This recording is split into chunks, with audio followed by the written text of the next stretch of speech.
사실은 예수님께서 직접 침례를 주신 것이 아니라 그분의 제자들이 준 것이다. 그래서 우리가 누구를 따라가죠? 우리가 누구를 따라가요? 제자를 따라가죠? 근데 제자들은 누굴 따라가야 돼요? 예수님 따라가죠. 예수님이 침례를 안 줬어요. 그럼 제자들도 줘야 돼, 안 줘야 돼? 요것만 봐도 우리가 물침례를 지난번에 주느냐 안 주느냐 그랬는데 예수님 그러면 아무든지 나를 따라오려거든 자기를 부인하고 자기 십자가를 지고 나를 쫓을 것이냐라 그랬어요. 예, 행절은 모르겠어요.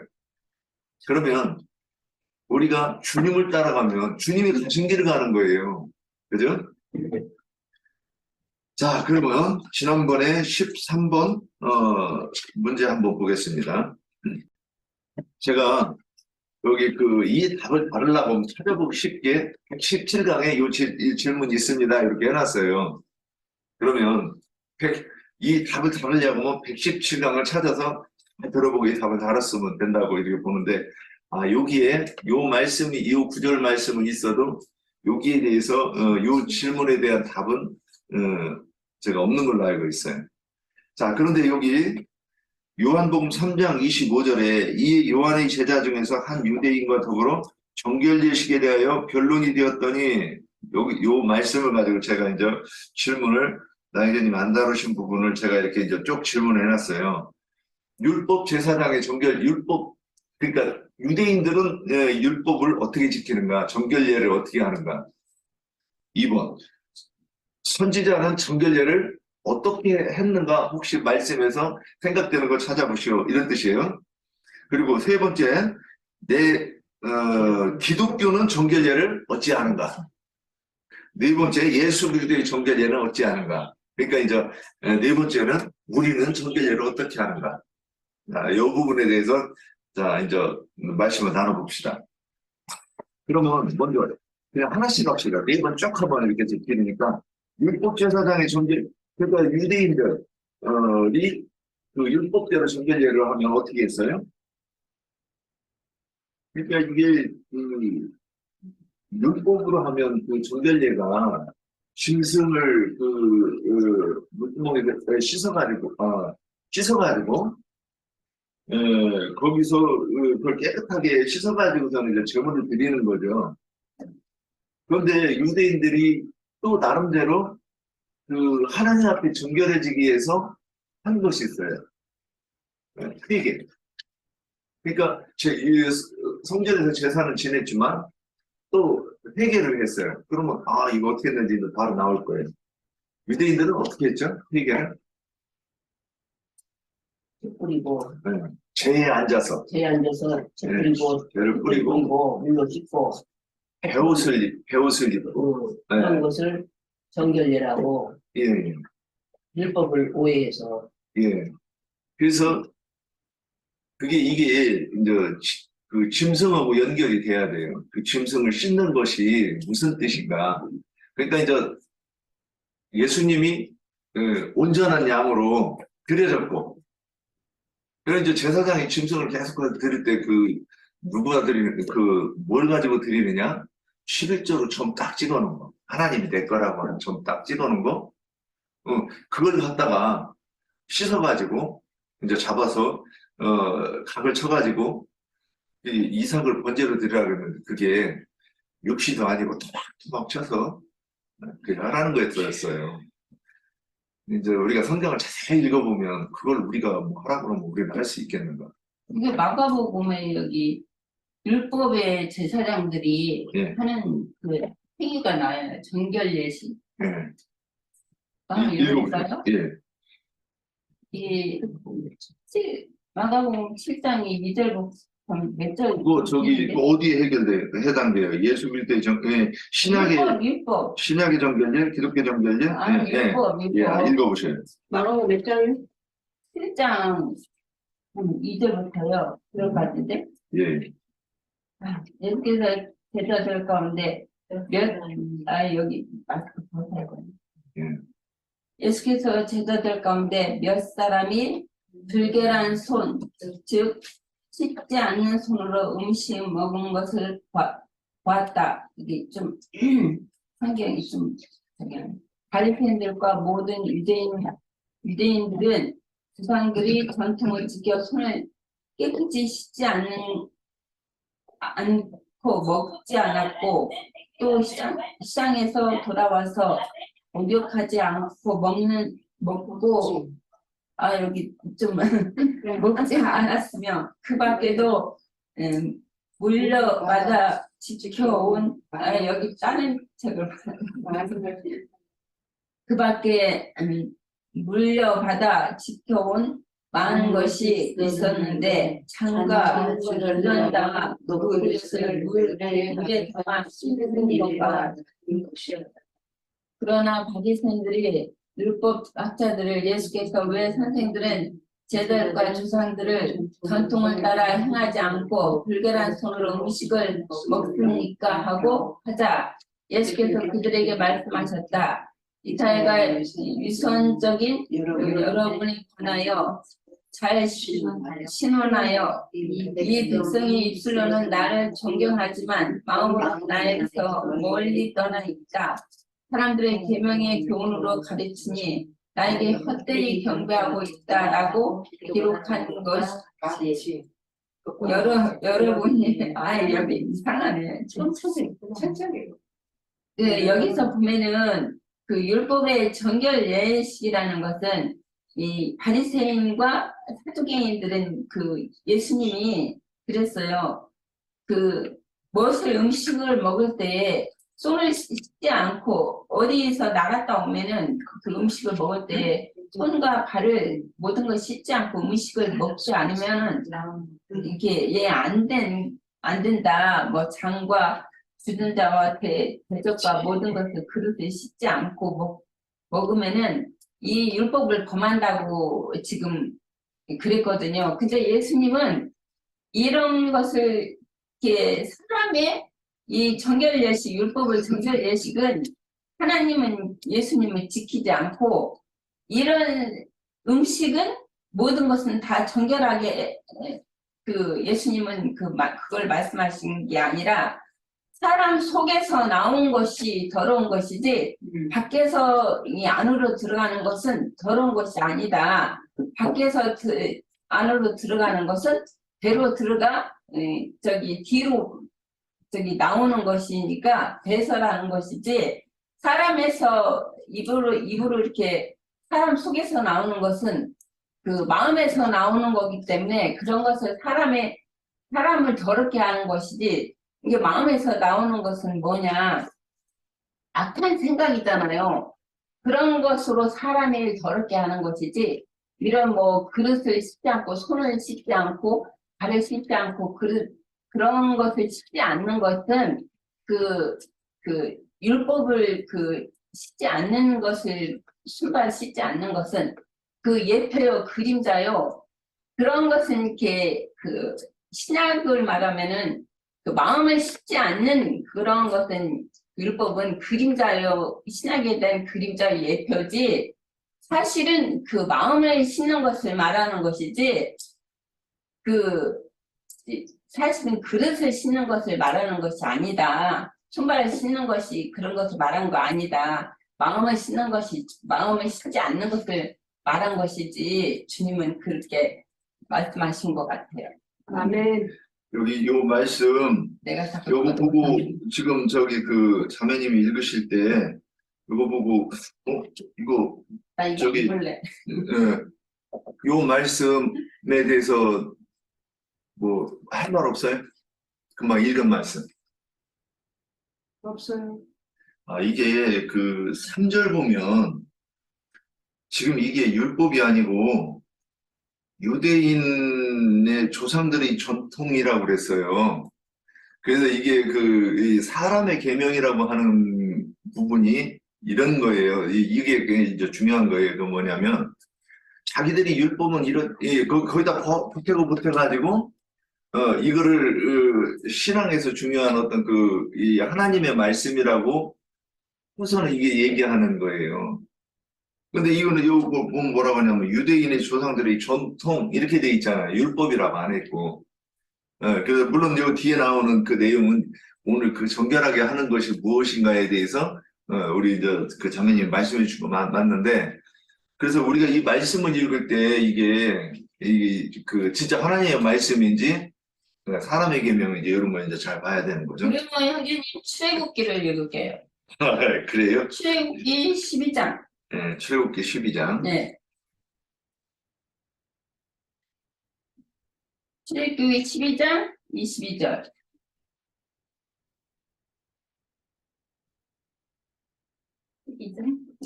22절. 묶음을 가져다가 그릇에 담은 피에 적셔서 그 피를 문 민방과 좌우 서주에 뿌리고 아침까지 한 사람도 자기 집 문 앞에 나가지 말라. 여호와께서 애굽 사람들에게 재앙을 내리려고 지나가실 때에 그 문지방과 좌우 문서주의 피를 보시면 여호와께서 그 문을 넘으시고 멸하는 자에게 너희 집에 들어가서 너희를 치지 못하게 하실 것입니다.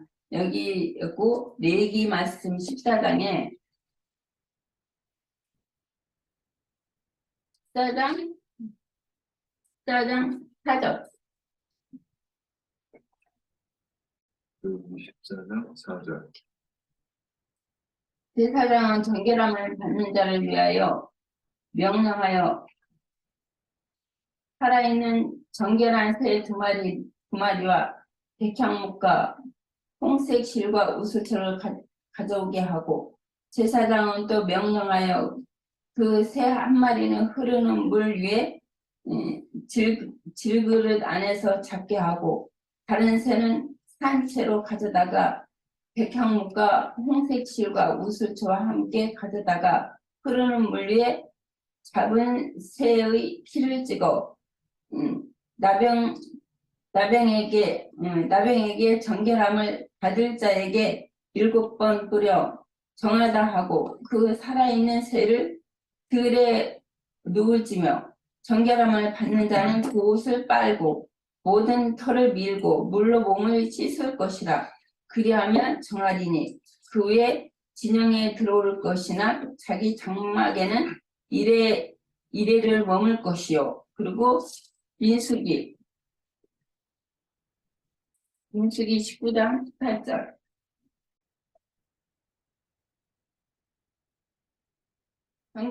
정결한 자가 우수초를 가져다가 그 물을 찍어 장막과 그 모든 기구와 거기 있는 사람들에게 뿌리고 또 뼈나 죽음을 당한 자나 시체나 무덤을 만진 자에게 뿌리되 그 정결한 자가 셋째 날과 일곱째 날에 그 부정한 자에게 뿌려서 일곱째 날에 그를 정결하게 할 것이며 그는 자기 옷을 빨고 물로 몸을 씻을 것이라.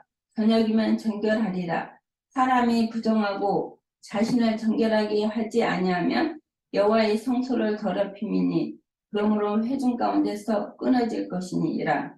그는 정결하게 하는 물로 뿌림을 받지 아니하였은즉 부정하리라. 이는 그들이 연관 율례니라. 정결하게 하는 물로 뿌린 자는 자기 옷을 빨 것이며 정결하게 하는 물을 만지는 자는 저녁까지 부정할 것이며 부정한 자가 만진 것은 모든 것이 부정할 것이며 그것을 만진 자도 저녁까지 부정하리라. 여기까지.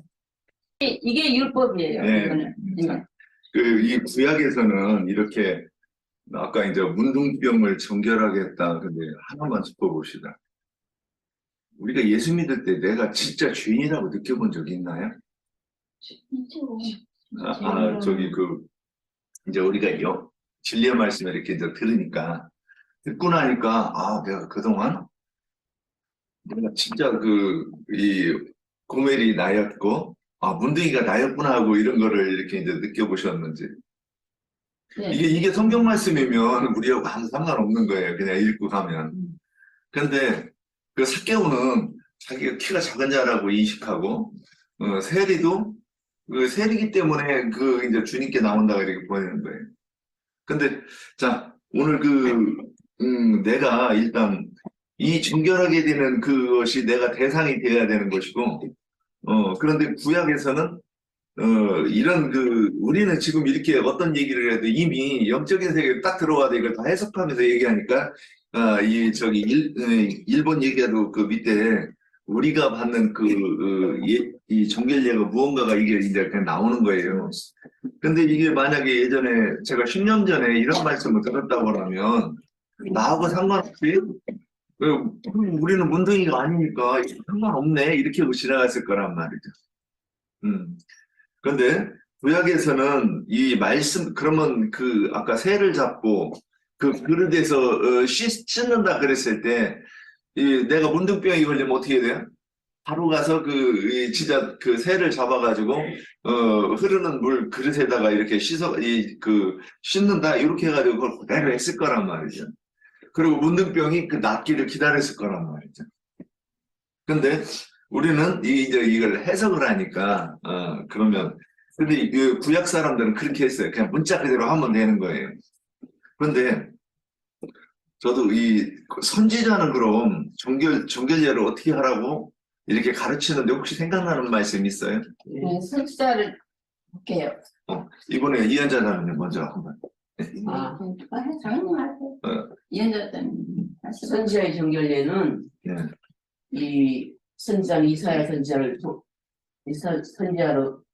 말라키까지를 선지자라고 하잖아요. 예, 그런데 율법은 그렇게 겉을 씻으라고 했고, 예. 응? 율법 제사장들은 겉만 씻는 걸로 그렇게 했고, 선지자들의 정결례는 본문 율법을 영적으로 해석해서 해석해서 속을 씻어야 된다. 영을 깨끗하게 씻어야 된다라고 그렇게 가르쳤어요. 선지자들. 요거를 그래서 요렇게 가르치는 것이 정결례다. 어디에 그 말씀이 혹시 생각나는 말씀 있어요? 완전. 없어요? 지금 다 해석해가지고 지금 그러니까 세례 요한은 예, 그 그렇지. 선지자들의 정결 예식, 재해석한 정결 예식을 알고 그렇게 행했어요. 그러니까 세례 요한의 그 정결례를 받아야 속이 영이 깨끗해져야 예수님께 가서 위로부터 거듭나는 영을 네. 받을 수가 있다. 예. 그 세례 요한은 어떻게 제대로 한 건가요? 세례 요한은 네. 그러니까 속을 깨끗하게, 영을 깨끗하게 하라는 거죠. 그러니까 에논과 살렘, 요단 동편, 살렘 가까운 곳에 예, 에논이라는 곳에 세례를 줬잖아요. 예, 근데 그 세례가 선지자들이 재해석한, 영어로 재해석한 그런 세례라고 알고 줬다는 거죠. 예, 맞아요. 근데 이제 이게 제자들이 하는 것과 요한이 하는 게 조금 틀려요. 거기까지 분별 구분을 해주면 좋겠다. 그래서 아까 세례 요한은 요단에서 세례를 줬잖아요. 물로. 근데 예수님은 세례를 안 줬다. 아까 그렇게 돼 있잖아요. 네, 그러면 제자들은 또 줬어. 그러면 제자들이 아직 그러니까 우리 성경에서 믿음에 이른다 그 말씀이 있고 내가 온전한 것 같이 너희도 온전하라 그렇단 말이에요. 그러니까 온전해지지 못하면 어떻게 되느냐 이렇게 하는 거예요. 아직도 요한의 제자들처럼 세례를 주고 그런 거를 한단 말이죠.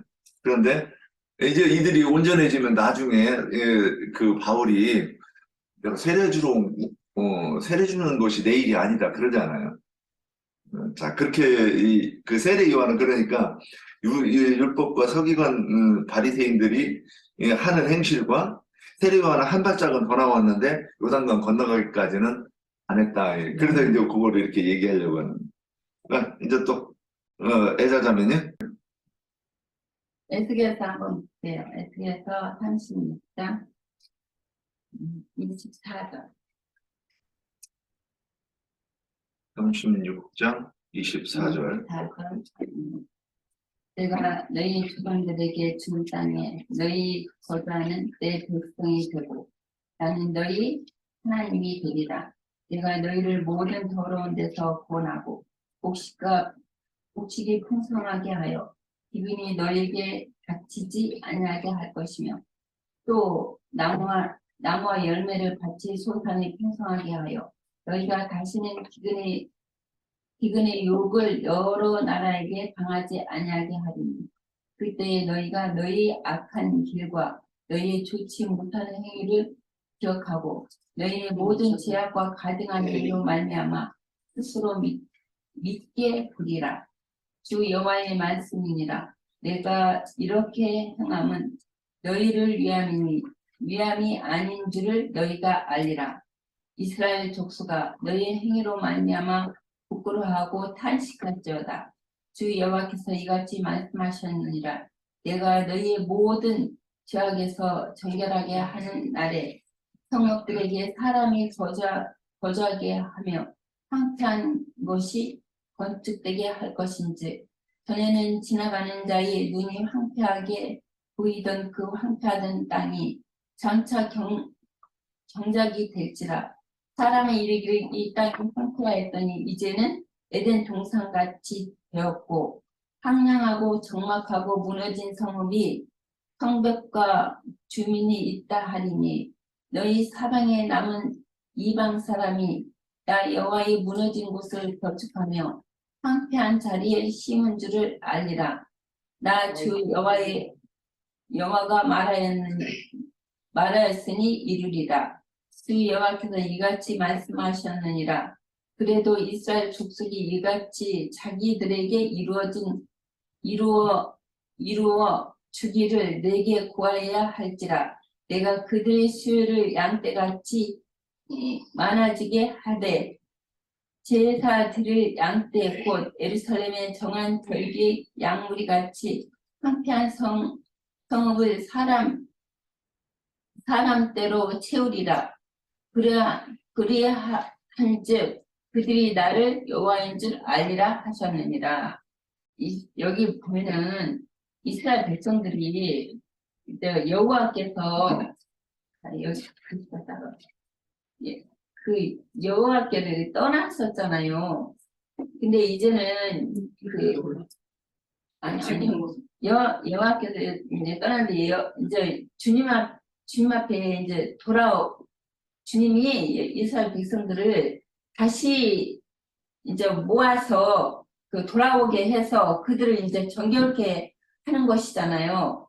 성읍으로 다시 돌아오게 해서 정결케 해갖고 그 황폐했던 그 이스라엘 백성들을 다시 주님 앞에 돌아오게 해서 그들 정결케 해서 그 땅을 이제 그 여호와의 그 생명으로 그 땅이라는 것은 지금은 여기서는 구약에서는 그 땅을 말하는 것이지 신약에서는 그 마음 땅을 말하는 것이잖아요. 그들의 이제 정결케 황폐했던 그 마음 땅을 이제 정결케 해서 그들의 에덴 동산같이 그들이 함량했던 그런 그 성읍을 성벽을 그들이 이제 그 하나님의 그러니까 하나님의 그 마음으로 그러니까 그런 그 진리의 말씀으로 되게 그 사람의 마음을 기름진 마음으로 그 땅을 이제 그리스도의 마음으로 건축한다는 것이죠. 이제 황폐하고 이게 그런 험악한 그런 마음을 사람의 마음으로 하나님의 마음으로 이렇게 진리의 말씀으로 기름지고 그런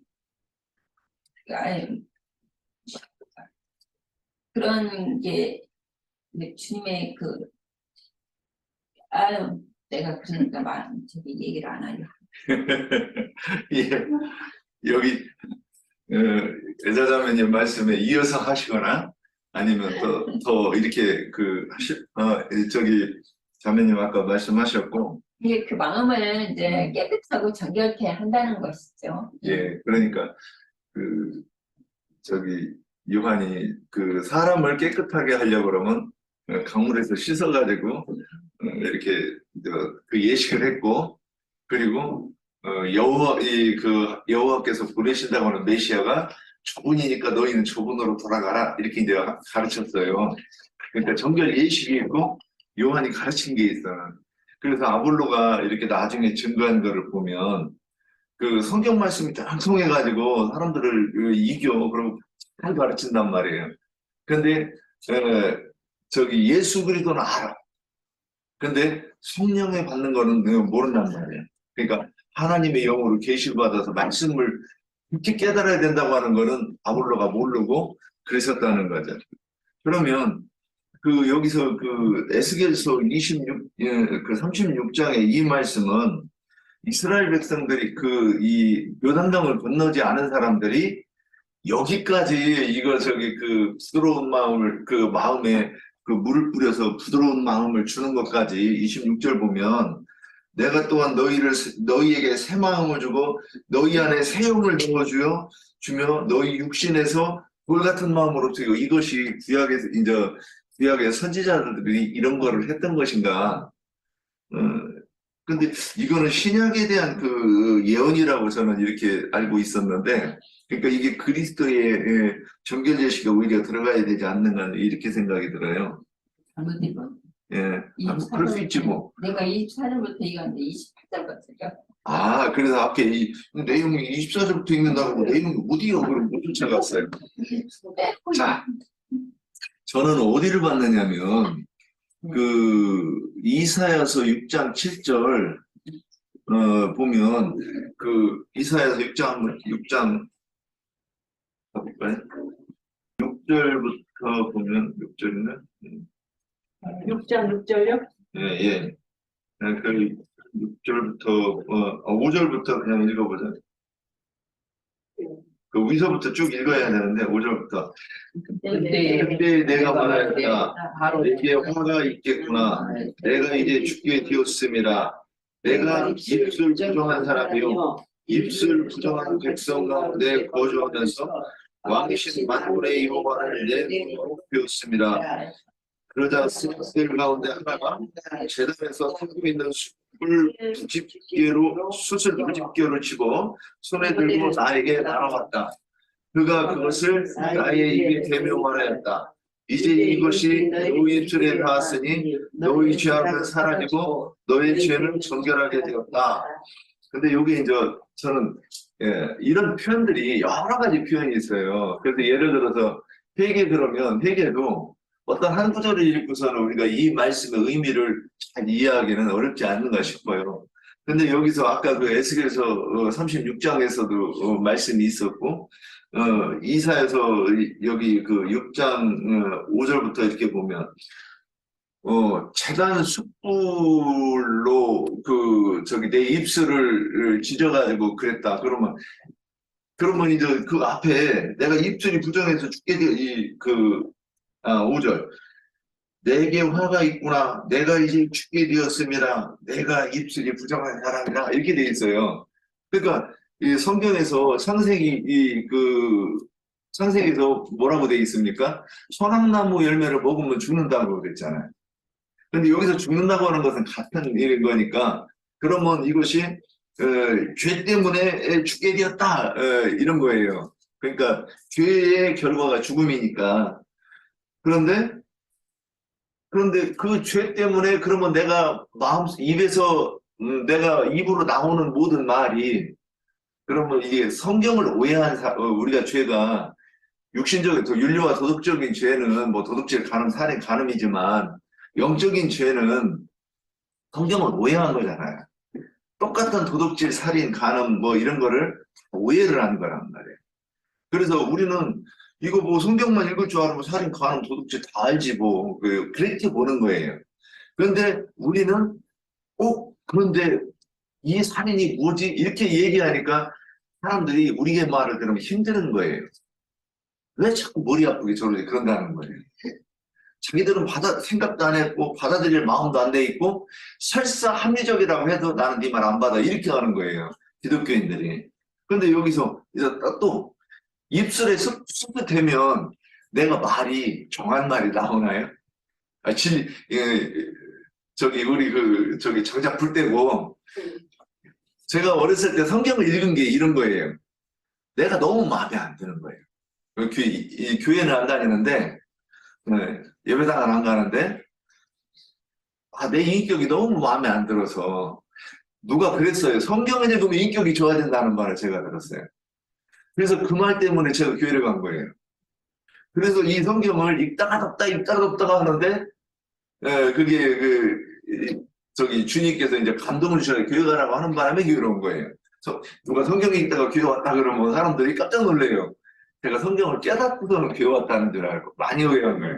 저는 성경을 읽다가 덮다가 너무 어려워서 그러다가 감동이 있어서 왔는데 그렇게 그러면 여기 왔어요. 그러면 나도 내가 입술이 부정하다는 걸 그때도 알았어요. 그런데 그때 아는 거는 그냥 인간적으로 인격적으로 내가 부족하다고 그러는 걸 느끼고서는 성경을 읽은 것이고 이제 우리가 진리의 말씀을 접하고 나니까 이게 정한 말이 뭐예요? 이게 다른 말로 하면 거룩하다는 말이에요. 네. 다른 말로 하면 정결하다는 말이고 뭐 쉬운 우리말로는 깨끗하다는 말이고 그럼 사람이 그러니까 우리 속이 안 보이는데 무엇을 가지고 더럽다고 그러면 이제 이 남자들 막 보면 음담패설하는 사람들이 엄청 많아요. 음담패설에서 더럽다는 것이 우리 옛날 그렇게 생각했어요. 성경을 읽고 교회 다니면 그 사람이 더러운 게 뭐냐 천박한 말 하는 거.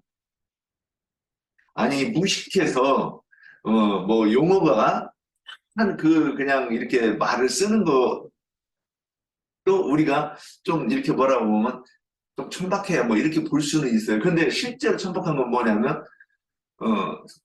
사람이 뭔가 좀 건전하고 좀 교육적이고 뭐 그래가지고 하다못해 그 말이라도 이쁘게 했으면 그런 영양가 있는 말을 안 하고 음담패설 너무 흉보는 말 뭐 이런 거 할 수 있잖아요. 우리 그렇게 이해를 했었단 말이에요. 이제 그러니까 점점 조금씩 그래서 이제 나아지는 거예요. 근데 교회 다니고 나서는 무릇 더러운 말은 너 입 밖에 내지도 말라. 우리는 음담패설 안 한다. 그리고 어디서 너무 야한 영화 같은 거 나오면 눈을 돌린다. 굉장히 거룩해져. 우리 옛날에 그랬잖아요. 그런데 그거 본 사람이나 안 본 사람이나 이제 지금 하다 보니까 뭐가 차이가 나느냐. 예. 중요한 건 예수님 말씀하시는 거는 사람이 쌓은 선에서 선한 말을 하고 쌓은 악에서 악한 말을 한다 그랬는데 자 이제 우리가 봅시다. 살인하지 말라 이거를 우리는 더 이상 설교할 필요가 없어요.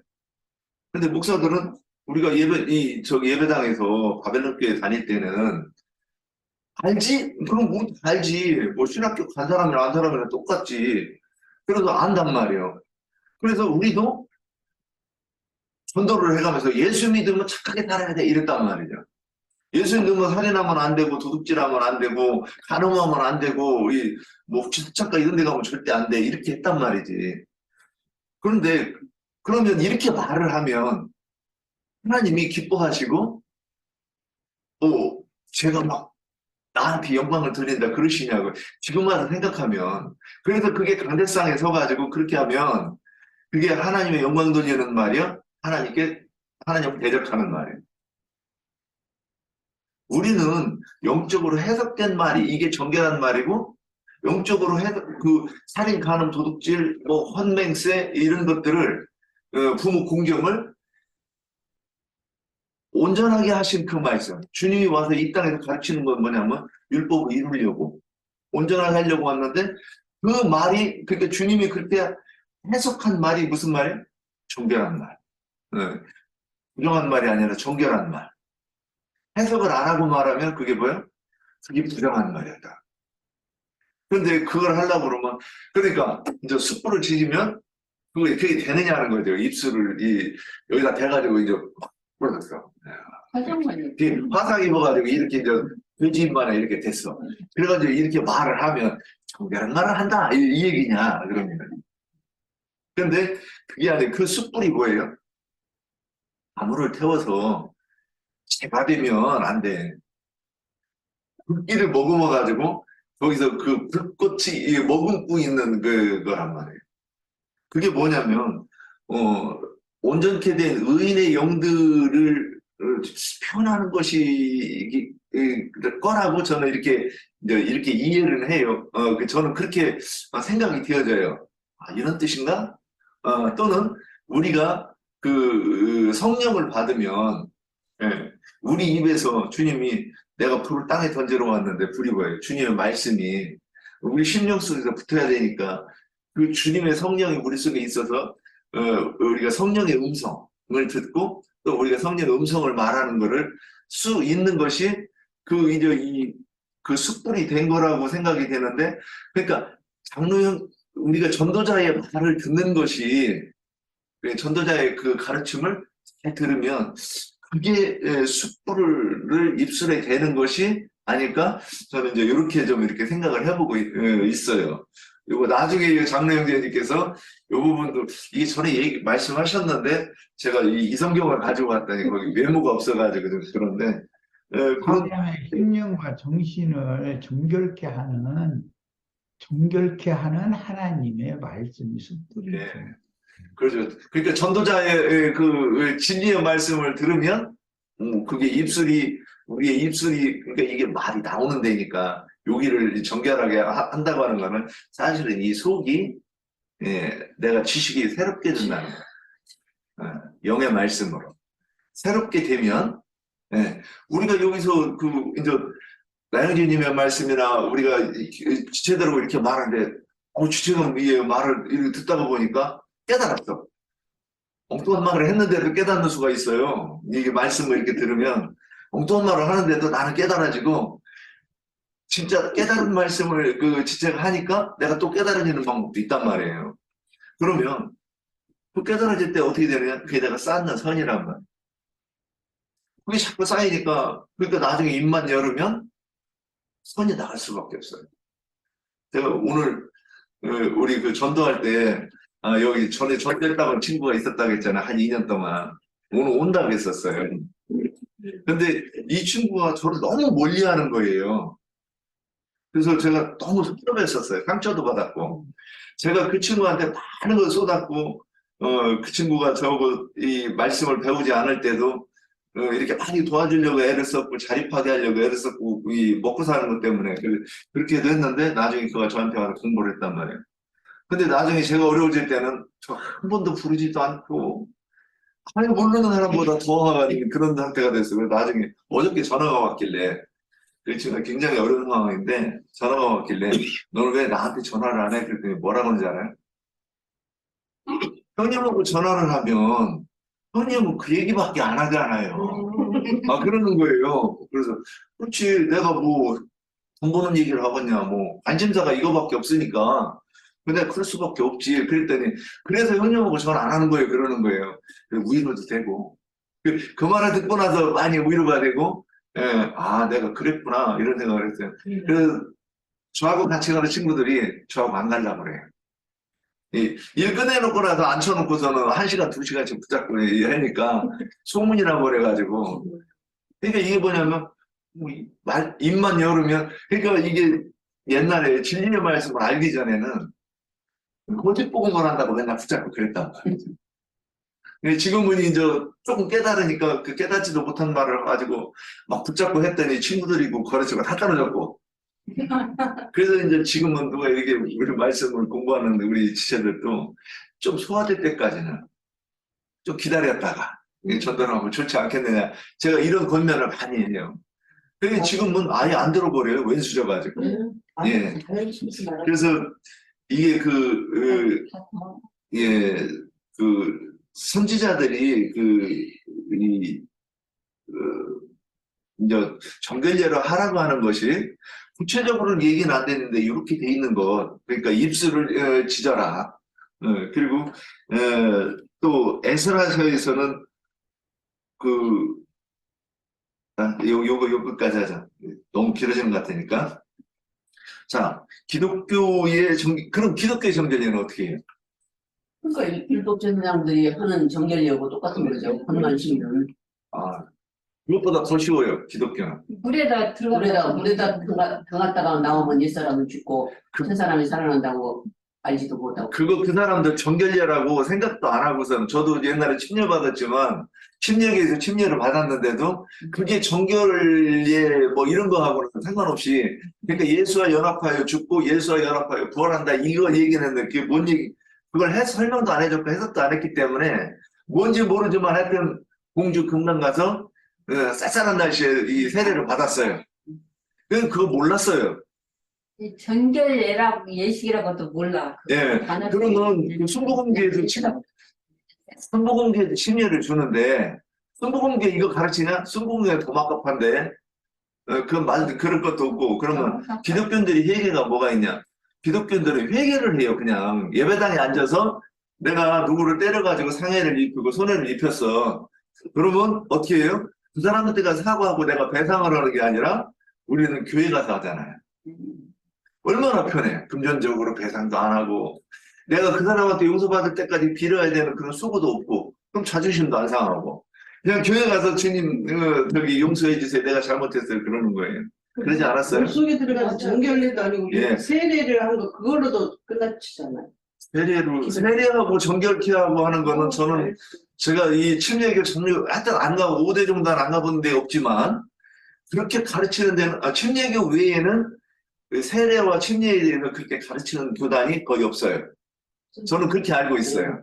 제가 교사만 했는데도 이런 거를 침례교에서만 그걸 가르쳤지 다른 데서는 가르친 적이 없어요. 그러면 그래서 우리가 밀양이라고는 영화가 있었어요. 밀양이라는 영화. 그 아주 유명해요. 그 기독교 까는 영화예요. 네. 한번 그 내용 얘기해봐요. 전도연이가 자식이 어떻게 됐어요? 그렇죠? 예, 죽었는데 네. 교회 가면 네. 이제 용서하라고 그러니까 네.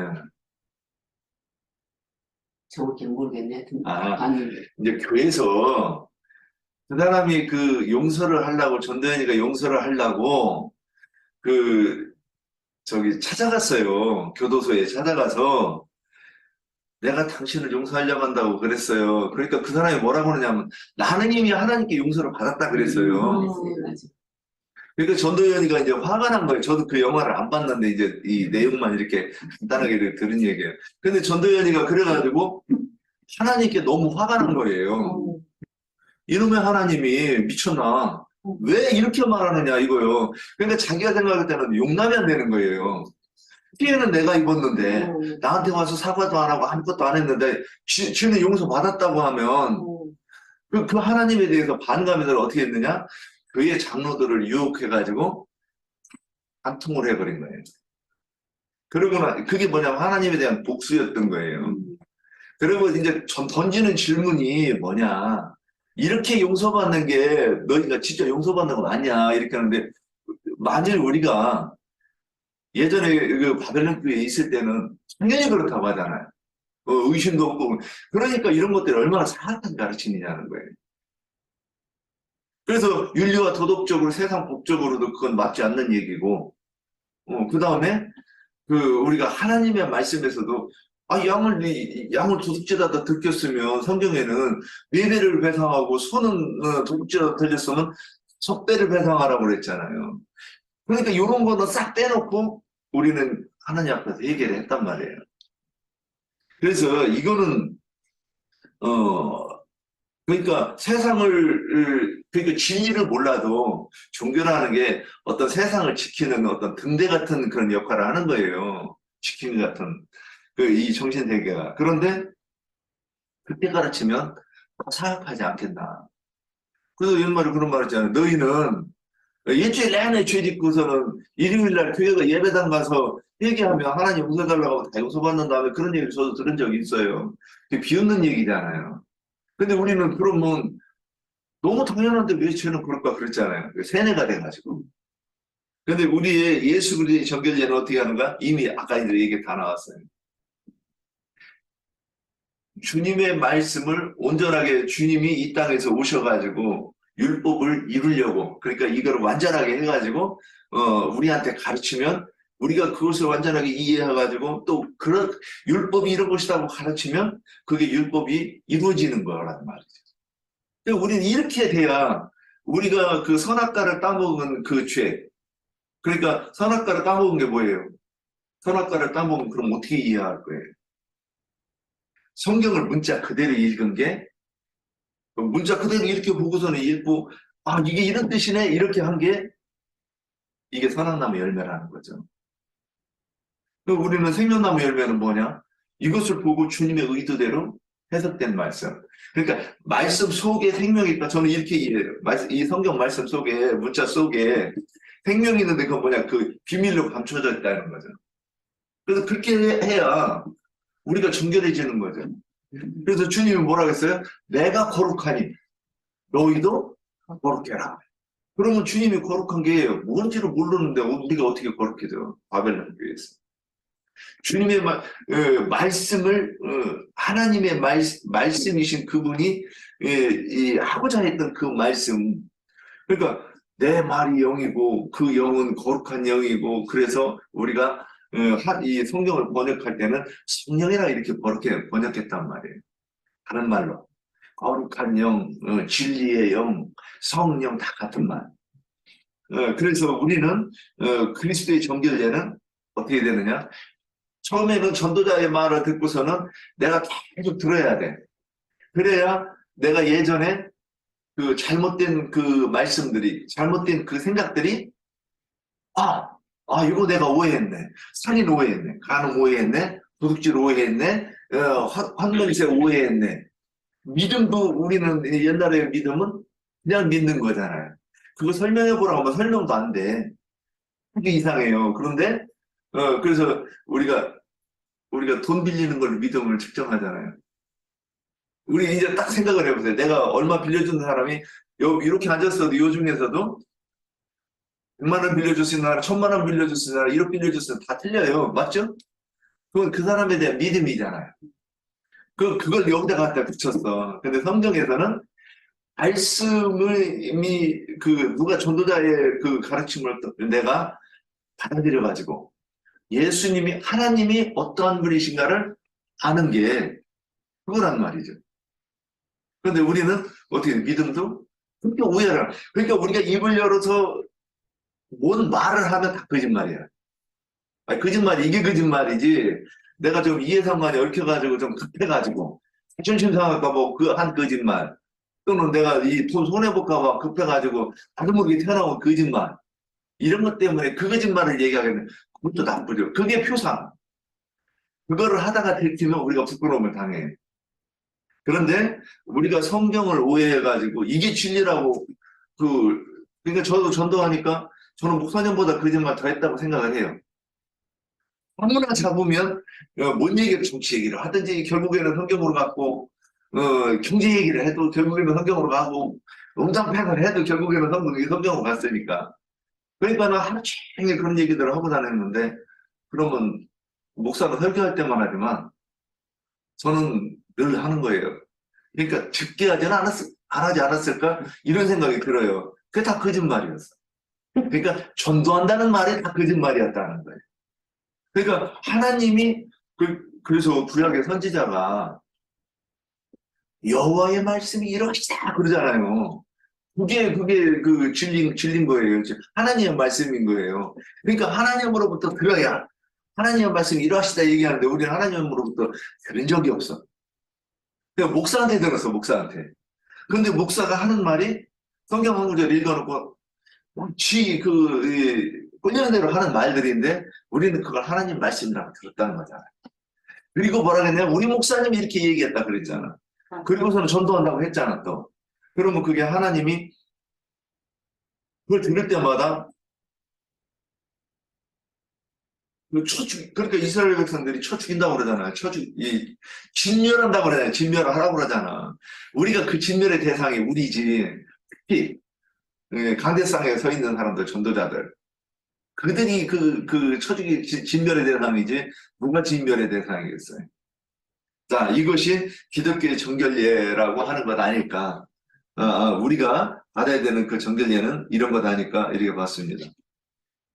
자, 그 다음 이제 오늘 지난번에 장로 형제님한테 제가 방에 혼났는데 마태복음 3장 17절 마태복음 17장 그 변화산에서 있는 그 말씀들을 우리는 그러니까 우리가 지난주에 이 문제가 하늘에서 보고 들은 것 이거 가지고 얘기를 하다가 이제 하늘에서 나오다가 제가 이 질문이 이렇게 나와가지고 이렇게 이제 좀 적였던 거예요.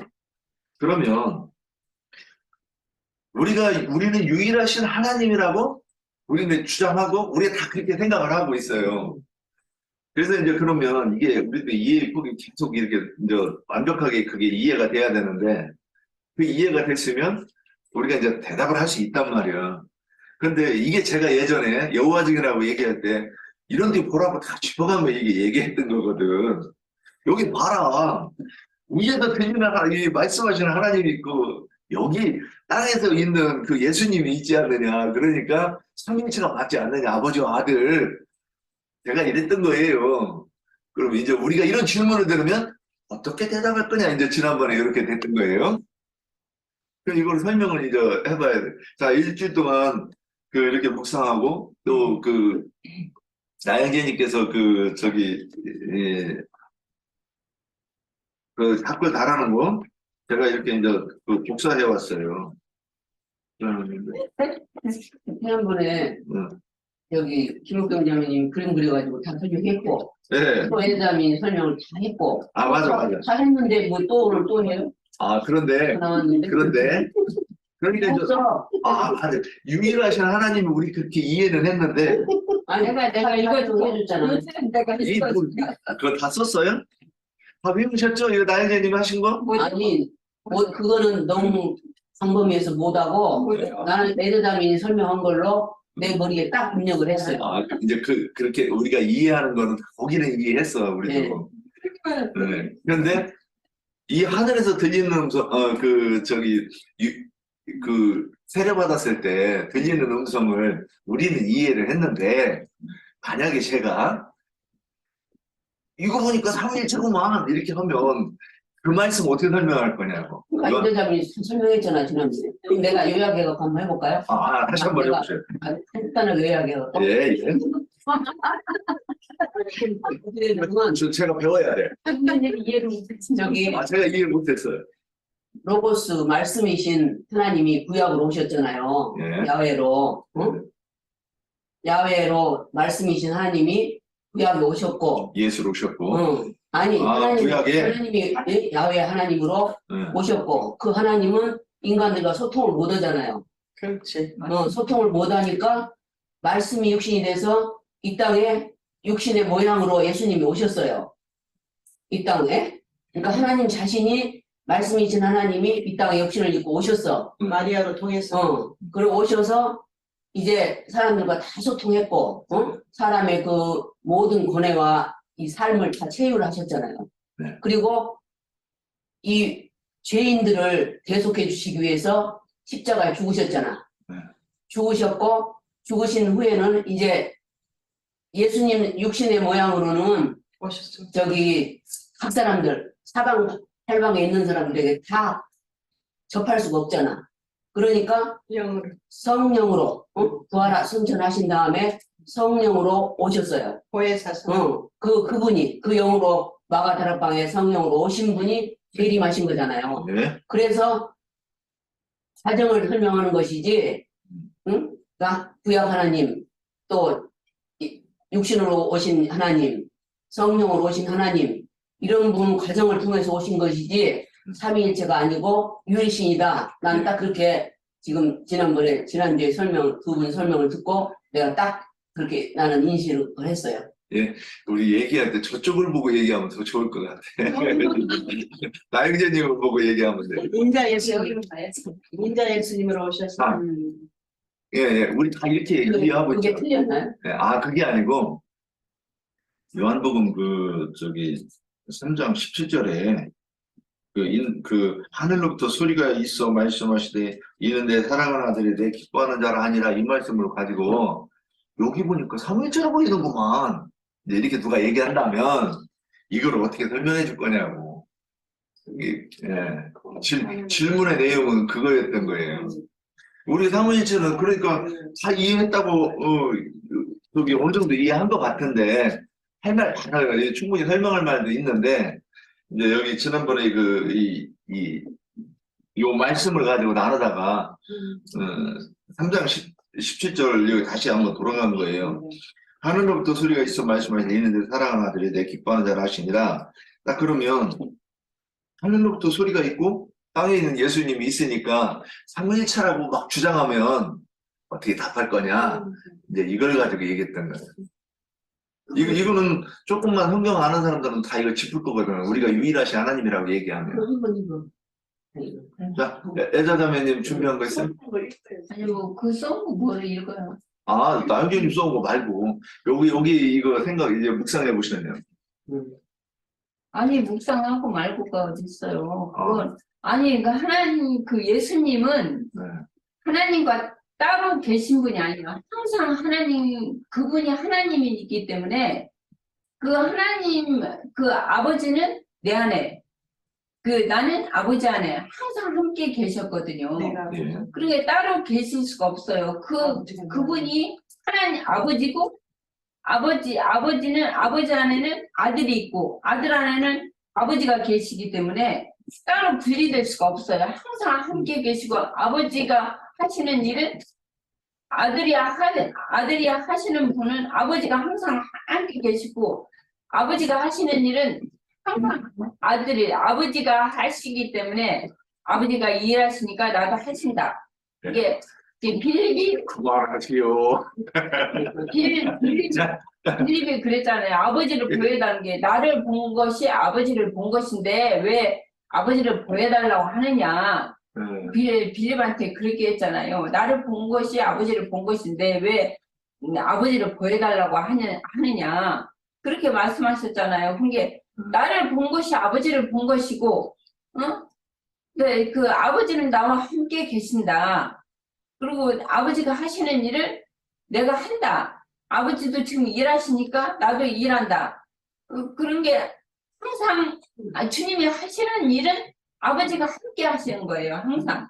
아버지와 아들은 분리될 수가 없어요. 나만 이렇게 봐요. 이게 이제 뭐 물론 유일하시는 참 하나님과 네. 삼위일체론으로 이 말씀을 연결할 필요는 꼭 굳이 연결할 필요는 없어요. 그런데 그 요한복음 그 3장 17절을 누가 이제 그럴 수는 있거든. 우리가 유일하신 하나님에 대해서 얘기할 때 여기를 봐라. 여기 하늘에 있는 분 있고 땅에 있는 분 있고 이렇게 얘기를 하면 어떻게 할 거냐 내가 지금 이건데 우리는 그렇게 하지. 저기 요한복음 3장 17장 3절에 영생은 유일하신 하나님 참 하나님 예수 그리스도 아는 것 이 말씀만 봐도 아 하나님이 참 하나님이구나 이거 바로 인식이 되죠. 그리고 네. 영을 받으면 성령이라는 거를 아들도 계시고 아버지도 계시고 성령 안에는 다 계신 거야.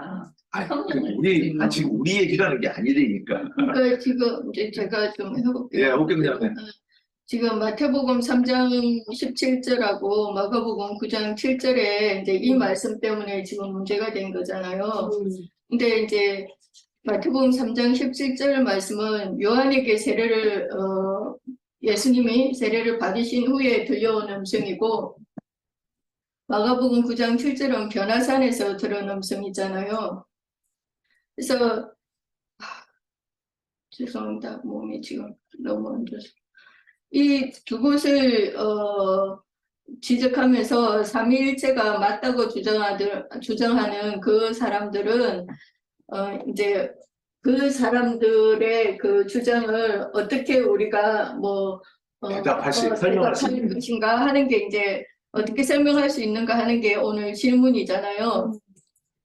근데 그 하늘에서 들린 이는 뭐 내 사랑하는 아들은 내 기뻐하는 자라는 그 음성이 거기 들렸다는 것이 우리가 지금 이렇게 말을 나누고 있듯이 이런 육성이 들렸다는 그런 개념으로 그 사람들은 생각을 하기 때문에 그렇게 받아들이기 때문에 문제가 되는 거예요.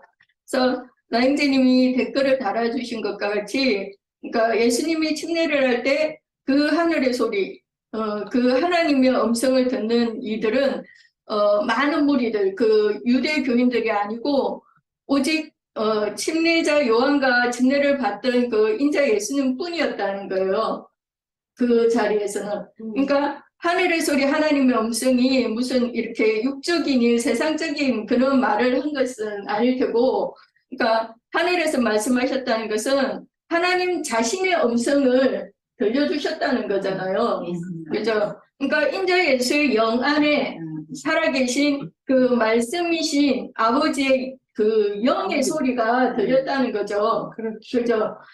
그러면 그 하늘의 소리, 하나님의 소리, 그 영의 소리를 들을 수 있는 자들은 이 영의 생각이 그 열린 주님의 참 제자들만이 들을 수가 있는 소리인 거예요.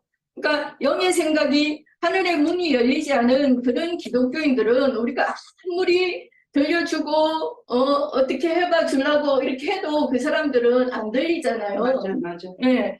그러니까 세례 요한도 역시 영의 생각이 열렸기 때문에 그 하늘의 소리를 하나님의 음성을 들었던 거고 예수님은 당연히 듣는 건 당연하잖아요. 당신 자신 안에서 당신 음성을 듣는 거잖아요. 그래서 요한복음 10장 30절에는 보면 나와 아버지는 하나다 그랬고 또 요한복음 8장 41절에 보면 예수님께서 이르시되 하나님이 너희 아버지였으면 너희가 나를 사랑하였으리니 이는 내가 하나님께로부터 나왔다. 하나님께로부터 나왔다. 그렇게 말했어요.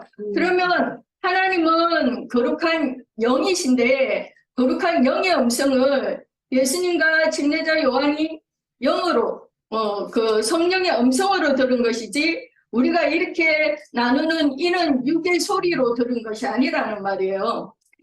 그러니까 유일하신 하나님이 인자로 오셔서 구속을 이루신 후에 그 영이 되셔서 그 영을 믿는 이들에게 그죠? 다시 그 재림하실 때 그 영을 영접한 그들의 속으로 이렇게 임하시잖아요. 그죠? 우리들의 속으로 임하시잖아요. 그러면 내 속에 계신 그 영께서 우리에게 영적인 깨달음을 주실 때에 어떤 이런 육의 소리, 육성으로 말씀하여 주시는 것이 아니잖아요. 그럼 어때요? 아! 하는, 그죠? 아! 그렇게 깨닫는 영적인 그 계시와 영감, 그걸로 이렇게 듣는 거죠. 그죠? 이는 소리로 듣는 것이 아니라, 그러니까 변화산에 있던 세 제자에게 들려주신 하늘의 소리도 마찬가지라는 거예요. 다른 많은 무리들에게 들려준 것이 아니라 오직 세 제자 누구예요? 베드로와 야고보, 요한, 그죠? 이 세자들만 들었잖아요. 세 제자들만. 그래서 영이 거듭난 자라야 이런 계시의 말씀이 들리고, 그러니까 하나님의 그런 새 세계가 보인다는 그런 뜻이에요. 그래서 우리는 이런 내용을 얼마든지 받아들이고 이해하지만 기독교계 사람들은 그걸 이런 육성으로 들리는 소리로 이렇게 생각을 하기 때문에 받아들이기 때문에 이게 자꾸 삼위일체로 가는 거예요. 네, 여기까지 할게요. 예, 우리도 영을 받으면 영감으로 주님이 그 영적인 말씀을 깨닫게 되잖아, 우리 속에서. 이게, 주님이 말씀하신다. 주님이 깨닫게 하신다. 그러면 영감으로 그걸 알게 되거든요. 주님이, 우리 속에서, 이런 말씀하셨다.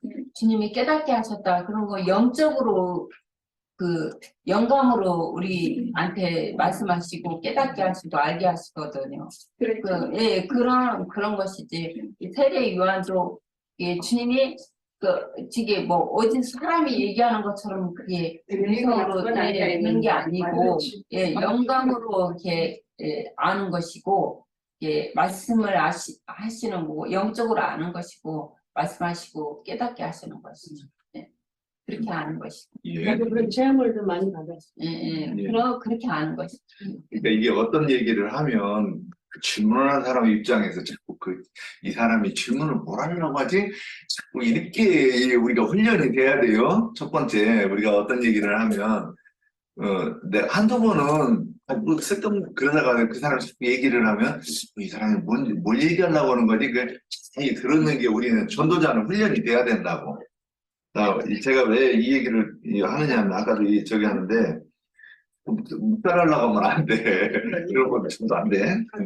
자, 그러면 또 여기에서 또 뭐 생각나는 거 있어요? 듣다가 보니까 나 이거 생각나는데? 네, 이런 부분. 제가 마태복음 17장 5절 한번 변화산에 한번 이거를 그 나영진님 말씀 이렇게 듣고 나서 이렇게 보다가 마태복음 17장 5절 그 변화산 사건을 이렇게 보니까 일이 나와요. 5절. 그가 아직 말을 채 끝내기도 전에 보아라 빛나는 구름이 그들을 덮으며 구름 속에서 음성이 들려왔다. 그는 나의 사랑하는 아들이요 나를 기쁘게 하는 아들이니 너희는 그의 말을 들으라. 제자들이 듣고서 얼굴을 땅에 대고 엎드려 매우 두려워했다. 예수님께서 다가오셔서 그들에게 손을 대시며 일어나십시오. 두려워하지 마십시오 라고 하시자 제자들이 눈을 들어보니 오직 예수님 위에는 아무도 보이지 않았다. 이제 이거 왜 썼을까요? 지금 저는 이거를 이렇게 봤어요. 저도 나영재님께서 말씀하시는 예수님의 영 안에 있는 그 하나님의 그 말씀이셨고 그 음성에 딱 그러면 이제 이렇게 잘 이해가 안 됐었어요.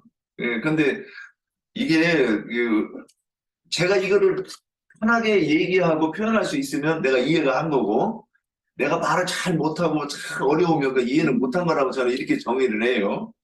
근데 여기 보니까 8절에 제자들이 눈을 들어보니 오직 예수님 외에는 아무도 보이지 않았다 이 얘기를 써는 이유가 있을 거란 말이죠. 그래서 저는 이거를 이게 그 답인가 이런 생각을 했어요. 저는 이유는 그 밑에 구절이잖아. 9절 뭐예요? 그들이 산에서 내려올 때 예수님께서 그들에게 당부하셨다. 아 그건 아니죠. 그거는 하나님의 아들이 8절은 그건 뭐냐면 지금 그러니까 제가 음성을 들었는데 예수님 위에는 아무도 없었다 그 얘기잖아. 셋이 들었고 그리고 그러면 물론 주님도 들었을 거예요. 근데 왜 주님 한 분밖에 없었다고 하는 얘기를 왜 했느냐? 그러니까 그러면 셋이 들었으면 말씀하시는 일은 주님이 말씀하셨다 이 얘기를 하려고 이거를 이렇게 써놓으신 것 아닐까? 저는 이제 이 생각을 딱 들더라고요.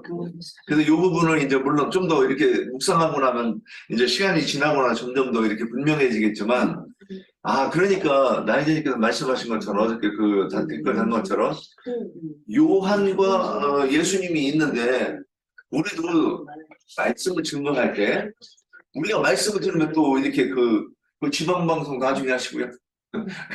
그러면 우리가 전도할 때 사실은 듣는 사람보다 사실 내가 먼저 듣고 내가 먼저 그래서 그 데살로니가후서 3장에 보면 악한 자들과 속이는 자들은 속이기도 하고 속기도 하나니 이렇게 돼 있어요.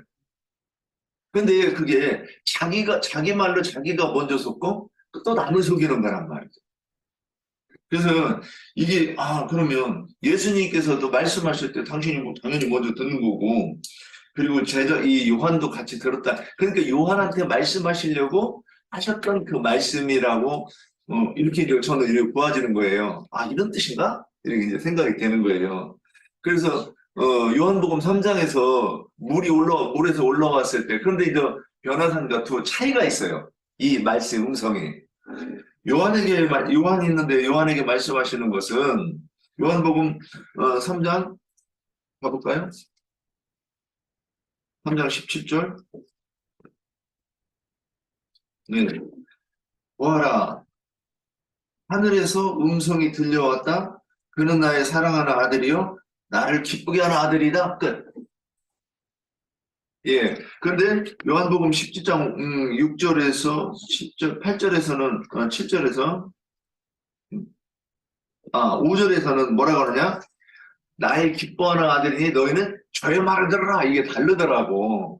그래서 이것도 그러면 요한에게 알려주시는 그 계시하시는 것은 내가 그분의 아들이라고 하는 것까지 지금 계시하시는 것을 요한복음 3장에서 얘기하려고 하시는 것이고 마태복음 3장에서 제가 엉뚱한 얘기는 마태복음 3장이었는데 마태복음 3장 17절에는 끝절 보면 보아라 하늘에서 음성이 들려왔다. 그는 나의 사랑하는 아들이 나를 기쁘게 하는 아들이다. 그리고 끝. 그런데 17장 5절부터 보면, 5절, 그가 아직 말을 채 끝내기도 전에 보아라, 빛나는 구름이 그들을 덮으며 구름 속에서 음성이 들려왔다. 그는 나의 사랑하는 아들이여, 나를 기쁘게 하는 아들이니 너희는 그의 말을 들어라. 이건 뭐냐? 주님이 이건 이제 제자들에게는 나의 가르침을 듣고 나에게 배워라. 지금 이거를 근데 이거는 이제 제자들이 세 명이 대표로 해서 들었다고 이렇게 이제 보이는 거예요. 그래서 주님께 왜 그러면 입으로 직접 하시지 않고 이렇게 영감을 그 계시를 통해서 그러니까 지금 들렸다고라는 것이 그 마음속에서 지금 계시로 들린 거잖아요. 계시로 들렸는데 그 계시로 들리는 말이 이분이 그 하나님의 아들이고 이분에게 우리가 배워야 되는구나 하고 이거를 이렇게 말씀하셨다. 그러기 위해서 여기에 썼다. 이거지 이게 삼위일체가 아니다. 저는 이렇게 설명하면 어떤가 이제 이렇게 봤어요. 아직도 저도 충분히 이게 소화가 되지 않아가지고 떠듬떠듬하고 있습니다. 근데 이렇게 묵상한 거는 여기까지밖에 더 안 됩니다. 예. 하나님은 말씀이시니까 예. 그 아들인 인자 예수님 안에서 그 말씀으로 인쳐주신 거 아니에요? 예. 그 제자들에게도. 예. 이제 그렇게 표현할 수 있죠. 그래서 근데 지난번에는 사실 저도 이거 이 갑자기 나온 질문이었고 저도 준비가 안 됐고 어제까지도 이게 막막하고 그랬었다가 어제 저녁 늦게 새벽에 4시에 이 부분을 이렇게 다시 보면서 하여튼 이 정도까지 정리를 했습니다. 자, 시간이 이제 1시간이 넘었기 때문에 오늘 더 보태실 말씀 있어요? 네, 그러면 여기까지 하고 이제 오늘 우리가 나눈 말씀에 대해서 부족하거나 잘못 나간 거는 장로님 통해서 한번 더 분별을 받는 걸로 이렇게 하죠. 예, 장로님 마무리 아이고. 말씀 해주시죠. 조용하시고요. 성경이 지금 하나님이라는 말을 하면 우리 식구들이 인식하는 것처럼 말씀을 말하는 거예요. 그리고 하늘이라는 개념과 하나님이라는 개념은 지구한자 절대자라는 그런 개념이기 때문에 말씀이 우주를 통치한 절대법이다. 그런 뜻으로서 하나님은 지존자 또는 지구한자, 절대자 그런 뜻이에요. 근데 말씀만이 최고의 권위가 있다. 이제 그런 뜻이에요. 자, 일단 이걸 이제 정리를 하시고 하늘과 이렇게 하나님은 같은 개념인데 구체적으로는 테트로스토 계신 말씀을 말한다. 그 말씀만이 히브리인들의 개념은 말씀만이 뭐 인생사나 우주의 경영이나 모든 것의 절대 권위, 절대 지존이라고 생각을 하는 거예요. 그게 이제 믿음의 기반이죠.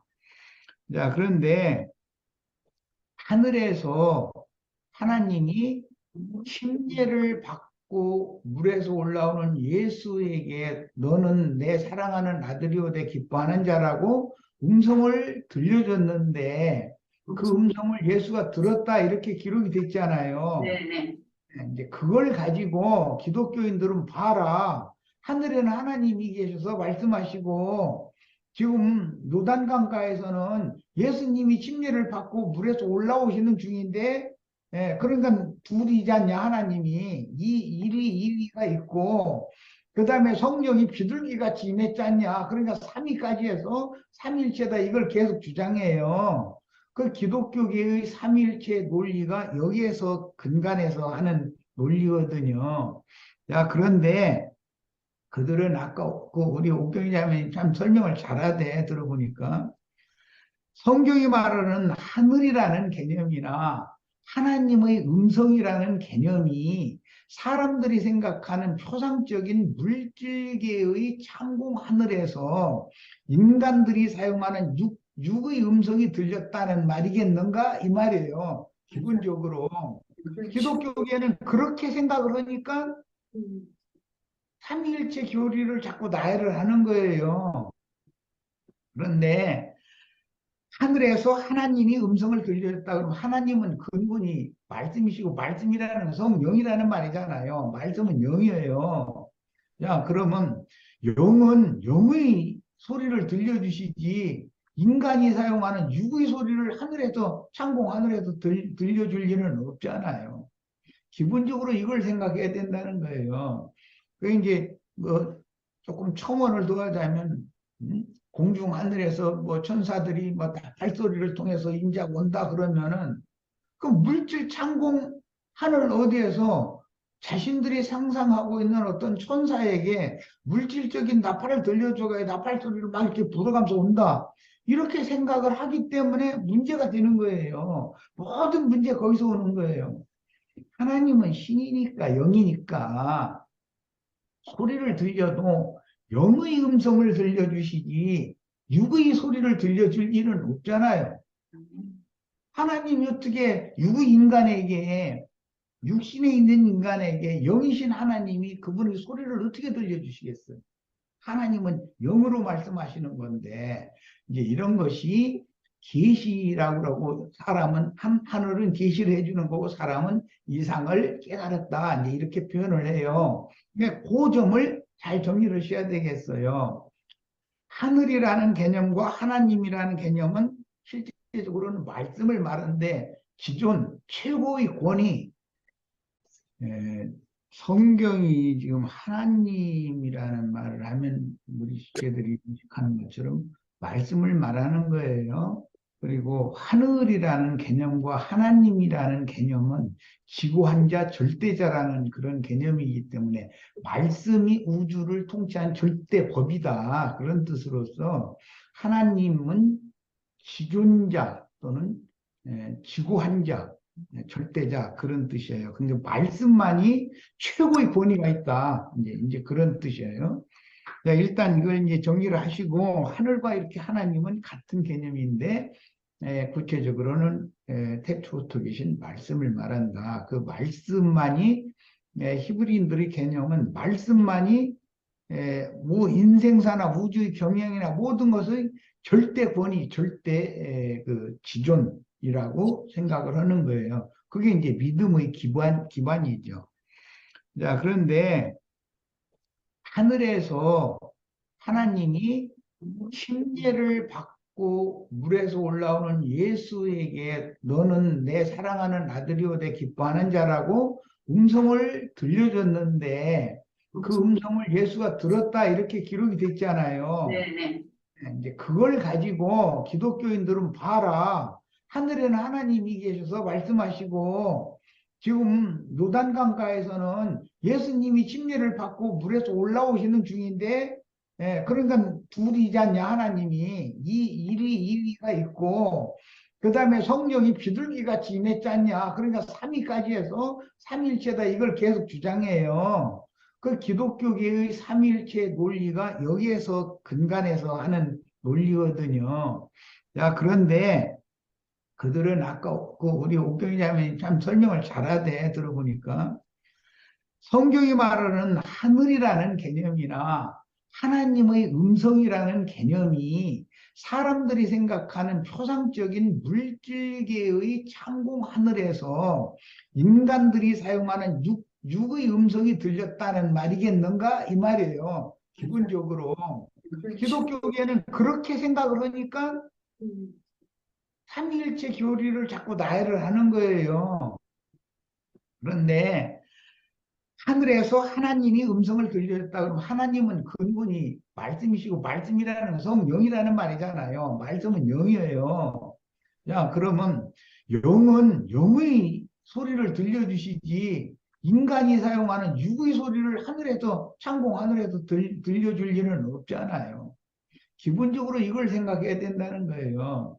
그 이제 뭐 조금 첨언을 더하자면 공중 하늘에서 뭐 천사들이 뭐 발소리를 통해서 인자가 온다 그러면은 그 물질 창공 하늘 어디에서 자신들이 상상하고 있는 어떤 천사에게 물질적인 나팔을 들려줘야 나팔 소리를 막 이렇게 불어가면서 온다. 이렇게 생각을 하기 때문에 문제가 되는 거예요. 모든 문제 거기서 오는 거예요. 하나님은 신이니까 영이니까 소리를 들려도 영의 음성을 들려주시지 육의 소리를 들려줄 일은 없잖아요. 하나님이 어떻게 육의 인간에게 육신에 있는 인간에게 영이신 하나님이 그분의 소리를 어떻게 들려주시겠어요? 하나님은 영으로 말씀하시는 건데 이제 이런 것이 계시라고 하고 사람은 하늘은 계시를 해주는 거고 사람은 이상을 깨달았다 이제 이렇게 표현을 해요. 근데 그 점을 잘 정리를 하셔야 되겠어요. 하늘이라는 개념과 하나님이라는 개념은 실제적으로는 말씀을 말하는데 기존 최고의 권위 그래서 하나님은 근본 말씀이시기 때문에 말씀이 하나님의 말씀만이 기존이고 최고의 권위를 갖는다. 만물, 만상, 인간 모든 것들은 말씀에 의해서 좌지우지 다 움직여지는 거예요. 이게 말씀이 우주를 창조하신 원리일 뿐 아니라 우주를 붙들고 경영하시는 법칙이란 말이에요. 나라는 사람이 오늘 숨을 쉬는 것도 말씀이 그 하나님이 사람의 코에 생기를 불어 넣어주셨다는 말씀이 있기 때문에 내가 오늘 호흡을 하는 거예요. 모든 것들이 다 말씀에 의해서 기인되는 거예요. 이 인식이 유대인들은 너무 정확해요, 아주. 셈족은. 그런데 기독교인들은 하나님은 말씀이시다라는 자체를 몰라요. 그 자체를 문자적으로 이 하나님이 곧 말씀이시니라라고 돼 있어요. 그 성경을 안 읽어본 사람은 없어요. 그런데 그들의 인식은 창공 하늘 어딘가에 금의자 이렇게 길게 놓고 금의자 타고 이렇게 앉아 있고 수염 이렇게 쭉 해서 하늘바람에 흔들리고 이런 하나님을 생각하는 거예요. 글자로는 하나님 말씀이시니라라고 글자를 읽고 나서도 그러니까 이게 뭐냐 믿음이 상반되고 있다 이 말이야. 그들은 헛것을 믿는 거예요. 그 귀신의 믿음이라는 거예요. 자, 영의 음성은 인간이 사용하는 말로 들려주는 것이 아니에요. 계시를 하시는 것이지. 그렇잖아요. 선지자들은 계시를 받을 수 있어요.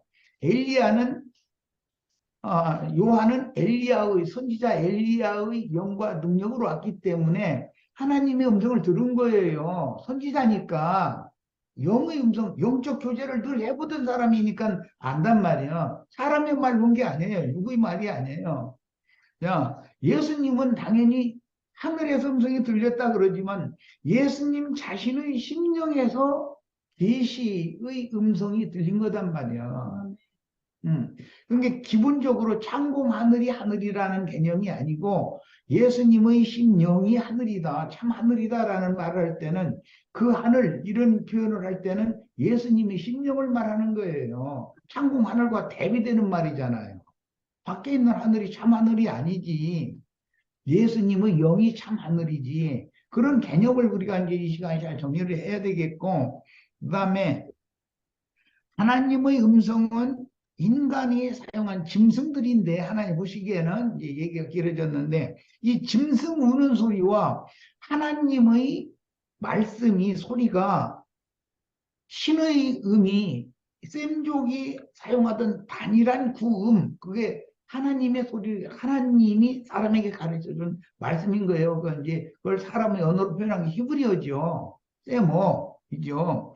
그래서 원래 구음이라는 것은 인간 세상의 구음은 신과 사람이 상통할 수 있는 세모 하나밖에 없는 거예요. 다른 많은 이런 우리나라 사람들이 이런 발음을 해서 이렇게 하는 것도 원래 하나님의 뜻이 원래가 아니에요. 이게 원래는 구음이 하나여야 되는 거예요. 신과 사람이 상통을 할 수 있는 의미야 되거든요. 네.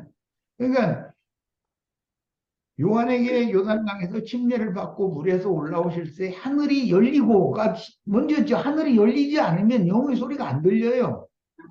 하늘이 열리고 하늘에서 음성을 들려주셨는데 그 음성은 예수님의 영의 생각을 통해서 하나님께서 예수님에게 계시해 준 것을 인자 예수였기 때문에 예수가 그것을 마음으로 확증하고 인침을 받았다, 인식이 확실해졌다, 그런 것을 말할 때 예수님이 하나님의 하늘에서 하시는 하나님의 음성을 들었다 이렇게 표현을 한 거예요. 자, 이것이 결과적으로는 그 하늘의 음성, 하나님의 음성은 누구에게만 들리는가? 하늘이 열린 사람에게만 들리는 거예요. 하늘에 닫혀 있는 사람에게는 하늘 음성을 들려주실 수가 없어요. 자, 이 말은 불신자들에게는 하나님의 음성을 절대로 들려주실 수가 없어요. 그럼 믿음이란 무엇인가? 결국 믿음이라는 말 자체가 하나님의 말씀이 하늘에서 들려주시는 하나님의 말씀의 계시를 영으로 받아가지고 그 영으로 받으면 그 빛이 되어져서 반사를 하기 때문에 마음창에 반사가 되는 상태, 그 마음으로 이것이 확증되어지고 이것을 인식, 이것은 보고 이제 성령이 인을 치셨다 이러는데 이것이 마음에 확실히 인식되어진 상태를 믿었다 이러는 거예요. 그러니까 믿음이라는 건 사람이 믿는 게 아니에요. 위에서 믿음을 부어주시면 사람은 자연히 믿어지는 것이지. 계시가 있어야 되는 문제예요, 결국은. 야, 이런 문제와 관계가 있기 때문에 삼위일체론을 말하는 사람들은 하늘에서 음성 들렸다 그러면 창공 하늘을 생각하고 있는 거예요. 음성이 들렸다 그러면 육신이 자기네들이 사용하는 그 짐승 우는 소리들인데 인간 나라의 말들이라는 건 전부 유의 인간들이 말은 전부 짐승 우는 소리로 상징되는 거예요. 하나님과 짐승이 말이 통할 수가 있어요. 사람과 짐승이 말이 안 통하듯이 통할 수가 없는 거죠.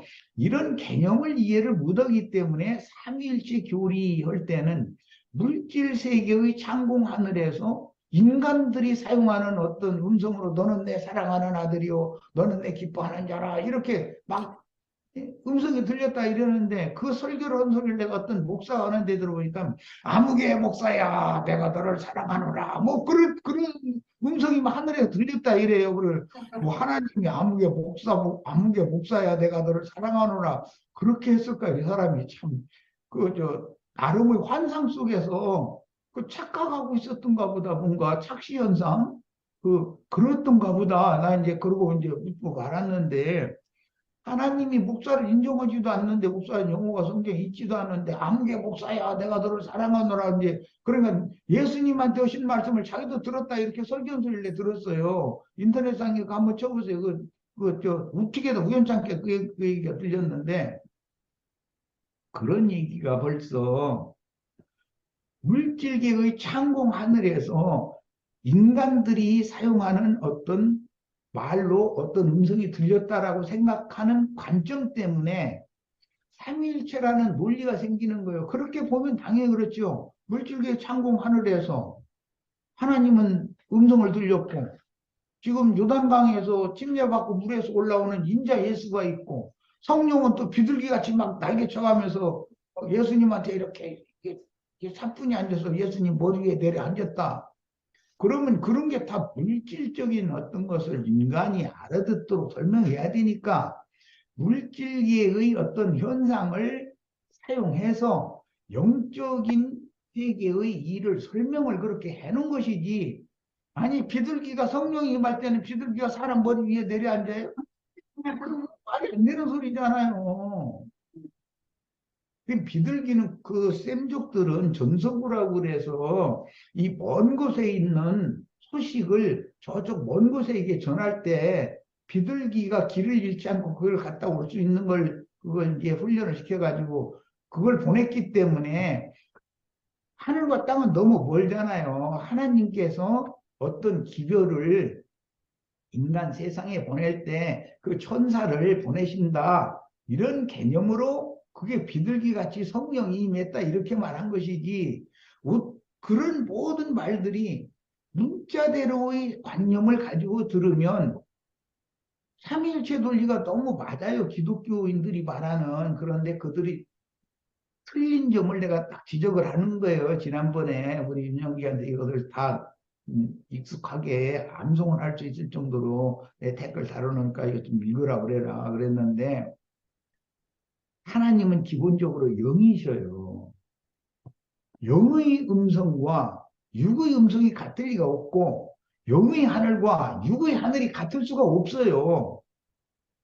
물이라는 용어도 그렇고 비둘기가 내려온다라는 것도 그렇고 모든 것이 전부 영적인 일을 사람이 알도록 사람의 말로 이해시키기 위해서 그렇게 표상적인 설명을 해놓은 것이다라는 거예요. 그러니까 이 점을 정확하게 좀 했으면 좋겠어요. 이 말이 알아들어져서 하늘의 음성을 영어로 받아들여져 가지고 빛이 비춰져 가지고 마음에 반사되어져서 마음에 확정되어진 상태를 믿음이라고 그래요. 그러니까 믿음이라는 걸 영접하는 것을 이제 문자대로는 그러는데 빛의 말씀을 내 속으로 영접을 해야 되는 거 아니에요.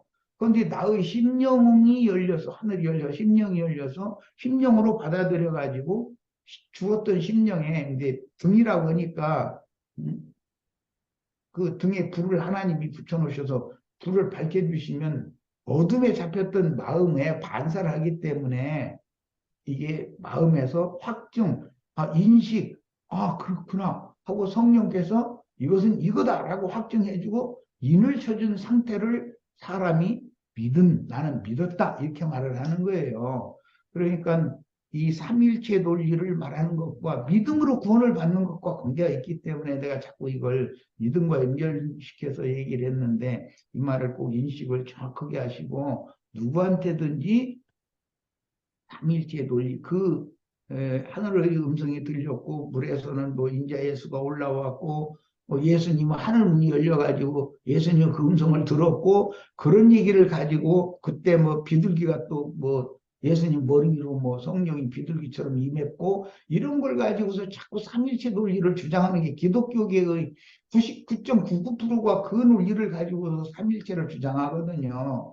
그러면 그런 것을 대적하고 그 사람을 설득시킬 때는 그 하늘이라는 개념, 그 다음에 사람이 생각하는 하늘과 성경이 말하는 참 하늘이라는 말이 그럼 히브리서에 왜 나오냐? 당신이 말하는 하늘과 그것은 표상의 하늘이지 참 하늘이 아니기 때문에 히브리서 7장에 참 하늘이라는 말이 나왔지 않냐? 그럼 참 하늘은 뭐냐? 이런 걸 증거도 할 줄 알아야 증거도 할 줄도 알아야 되고 그 다음에 하늘의 음성이라 하나님의 음성이라 하나님은 영이시기 때문에 영적인 음성을 들리시는 것이지 사람들이 육의 음성을 들릴 리가 있냐. 그러니까 이런 것을 구분해야 되고 성령이 예수님의 비둘기같이 내렸다고 그러는데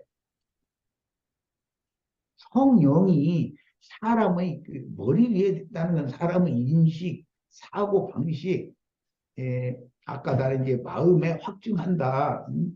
그 마음에 그 빛이 반사되어지면 그것을 인식하고 그렇구나라고 인정하고 이제 그런 상태인데 여기 성령이 오셔서 사람에게 하나님에 관한 어떤 것들을 예수님을 통해서 이룬 어떤 것들을 이게 확증해주고 도장을 찍어주신다 그런 뜻이단 말이에요. 그렇게 된 사람이 믿은 사람이고 그걸로 구원을 받는 것이란 말이에요.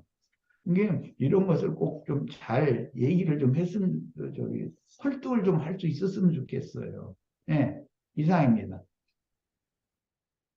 예.